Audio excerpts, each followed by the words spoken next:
Hello everyone. आज हम लोग सॉल्व करेंगे एक्सरसाइज 8.1 का क्वेश्चन फर्स्ट।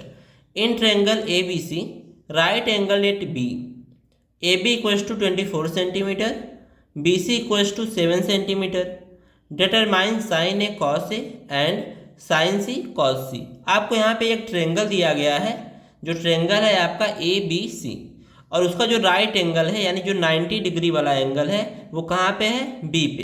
तो ये हो जाएगा आपका बी। बाकी ए और सी आप कहीं भी मान सकते हैं। आप मान लीजिए ये ए है और यहाँ पे सी है, तो ये बन गया आपका ट्रायंगल ए बी सी। यहाँ पे जो ए बी की वैल्यू है वो दी गई है 24 सेंटीमीटर, तो ये हो जाएगा आपका 24 सेंटीमीटर। और जो बी सी है वो दिया गया है 7 सेंटीमीटर, तो ये हो जाएगा 7 सेंटीमीटर। अब कोई भी राइट एंगल ट्रायंगल है तो उसमें अगर दो साइड्स पता हैं तो पाइथागोरस थ्योरम का यूज करके हम लोग क्या करते हैं, तीसरी साइड पता करते हैं। तो यहाँ से हमें क्या करेंगे, पाइथागोरस थ्योरम का यूज करेंगे। तो ये क्या होता है, ए बी का स्क्वायर प्लस बी सी का स्क्वायर इक्वल्स टू हो जाएगा ए सी का स्क्वायर। पाइथागोरस थ्योरम क्या कहता है, जो हाइपोटेनस का स्क्वायर होता है वो इन दोनों के स्क्वायर्स के सम के बराबर होता है। तो यहाँ पे ए बी की वैल्यू रखेंगे 24 का स्क्वायर प्लस बी सी की वैल्यू है 7, तो 7 का स्क्वायर इक्वल्स टू ए सी का स्क्वायर। और अगर 24 का स्क्वायर किए तो कितना आएगा, 576 प्लस 7 का square 49 equals to A C square. इन दोनों को ऐड करेंगे तो 625 आएगा इक्वल्स टू ए सी का स्क्वायर। तो ए सी की वैल्यू कितनी हो जाएगी, ये स्क्वायर इधर आएगा तो स्क्वायर रूट हो जाएगा और अंदर कितना आएगा 625। तो ए सी की वैल्यू फाइनली क्या मिलेगी, 625 किसका स्क्वायर होता है, 25 का। तो यहाँ पे सेंटीमीटर है तो यहाँ पे भी क्या लिखेंगे हम लोग, सेंटीमीटर। तो इसकी वैल्यू आ गई 25 सेंटीमीटर। अब आते हैं इसके फर्स्ट पार्ट पे। तो यहाँ पे आपको साइन ए और कॉस ए की वैल्यू बतानी है। तो सबसे पहले ध्यान देंगे, जो एंगल ए है यानी इस एंगल के लिए परपेंडिकुलर क्या हो जाएगा, एंगल के जस्ट सामने वाली जो साइड होती है वो होती है परपेंडिकुलर, यानी बी सी हो जाएगा आपका परपेंडिकुलर। साथ में बेस क्या होगा, इस एंगल से जो बनने वाली साइड होती है यानी ये वाली साइड, हाइपोटेनस के अलावा जो दूसरी साइड होती है उसको क्या बोलते हैं, बेस बोलते हैं। तो यहाँ पे बेस हो जाएगा आपका ए बी, और हाइपोटेनस क्या होगा, वो तो ए सी ही रहेगा। तो हाइपोटेनस की वैल्यू होती है ए सी।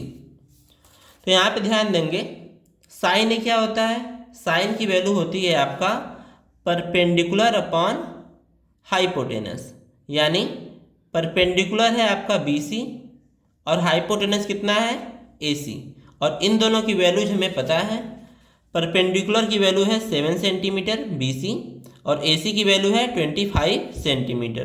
तो यहाँ पे वैल्यू पुट करेंगे तो 7/25 ये हो जाएगा साइन ए।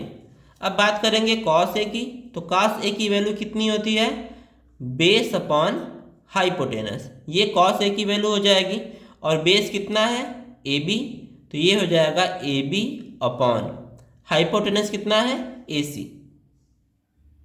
तो इसकी वैल्यू कितनी हो जाएगी, ए बी की वैल्यू है 24 सेंटीमीटर और ए सी की वैल्यू कितनी है, 25 सेंटीमीटर। तो यहाँ पे हम सेंटीमीटर इसलिए नहीं लिख रहे हैं क्योंकि ये बाद में कैंसिल हो जाएंगे, तो केवल 24/25 लिखेंगे। अब आते हैं इसके सेकेंड पार्ट पे। यहाँ पे आपको एंगल सी के बारे में पूछा गया है। तो इस फिगर को मैं रोटेट करता हूँ ऐसे, तो ये है आपका एंगल सी। तो इसके लिए जो परपेंडिकुलर है वो क्या हो जाएगा, ए बी, ये परपेंडिकुलर होगा इसके जस्ट सामने वाला, और बेस कितना हो जाएगा, बी सी, जिससे ये एंगल बना है। और हाइपोटेनस क्या रहेगा, वो तो सेम रहता है, ए सी। तो यहाँ पे आपका परपेंडिकुलर जो होगा वो हो जाएगा ए बी, और जो बेस है वो कितना हो जाएगा, बी सी, और जो हाइपोटेनस है वो क्या रहेगा, ए सी। तो यहाँ पे वैल्यू जब पुट करेंगे तो साइन सी, तो साइन के लिए क्या होता है फार्मूला, परपेंडिकुलर अपॉन हाइपोटेनस। तो यहाँ पे वैल्यू पुट करेंगे, परपेंडिकुलर है आपका ए बी और हाइपोटेनस कितना है, AC। तो यहाँ पे परपेंडिकुलर की वैल्यू यानी AB की जो वैल्यू है वो है 24 सेंटीमीटर, और जो हाइपोटेनस है उसकी वैल्यू कितनी है 25 सेंटीमीटर। नेक्स्ट हमको कॉस सी फाइंड करना है, तो ये हो जाएगा आपका बेस अपॉन हाइपोटेनस। तो बेस की वैल्यू कितनी है BC और हाइपोटेनस की वैल्यू कितनी है AC। तो यहाँ पे वैल्यू पुट करेंगे तो जो BC है वो 7 सेंटीमीटर है, तो ये हो जाएगा 7, और AC की वैल्यू कितनी है 25 सेंटीमीटर, तो 7/25।